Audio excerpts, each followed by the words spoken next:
আজকে জুমার দিন আমারে 2 রাকাত জুমার নামাজ পড়ার সুযোগ দে। ও নবীর উম্মতেরা, নবীর আশিকেরা, হুসাইনের আশিকেরা গো, এই 2 রাকাত নামাজ জুমার নামাজ ছাইরো না, আমার নবীর শাফায়াত নসিব হবে না।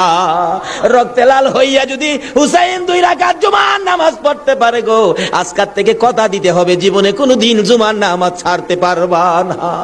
জুমার নামাজ আদায় করতে সময়টুকুন দিলে নামাজ শুরু করে দিলেন, রুকু সিজদার কাজ শেষ করে তাশাহুদে বসে সালাম ফিরানোর আগ পর্যন্ত কাছাকাছি বসে বসে এই যদি সৈন্যরা নামাজের ভিতরে প্রত্যক্ষদর্শীরা বলেন এক একটা করে তীর মারে হুসাইনের গায়ে।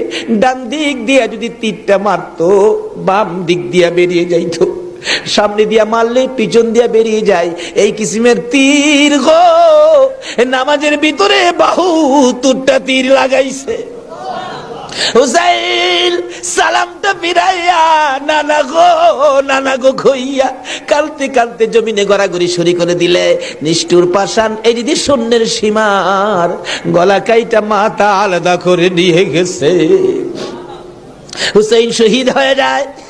ওদিকে দিয়ে ডাকতেছে। মুহররমের 10 তারিখ সন্ধ্যা যখন হয়ে গেল, উম্মে সালমা বলেন আমি মাগরিবের পর থেকে শুনতেছি নবীর রওজার চারপাশে কে যেন হাউ মাউ করে কাঁদতেছে। মনে বড় অশান্তি, কিসের কান্দার আওয়াজ? দৌড়ায় যাইলাম, যাইয়া দেখি কোনো মানুষ দেখি না, কে যেন কান্দে। এসারে নামাজ পড়ে আমি উম্মে সালমা ঘুমের ঘরে ঘুমিয়ে গেলাম। এমন সময় দেখি আল্লাহর বন্ধু কাঁদতে কাঁদতে কোত্থেকে যেন আসতেছে। কাছাকাছি আসার পরে দেখি আবার রাসূলের গায়ে রক্ত মাখা মাটি দেখা যায়। উম্মে সালমা বলেন হুজুর কেন কান্দেন রক্ত মাখা মাটি শরীরে লইয়া? আমার নবী বলেন উম্মে সালমা রে, বোতলের মাটির দিকে তাকাইয়া দেখ, বোতলের মাটির অবস্থাগুলো দেখ। উম্মে সালমা বলেন তাকাইয়া দেখি বোতলের মাটি লাল হয়ে গেছে।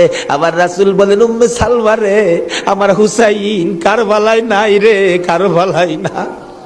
উম্মে সালমা বলেন প্রশ্ন করলাম ইয়া রাসূলুল্লাহ, হুসাইন তো কারবালায় শহীদ।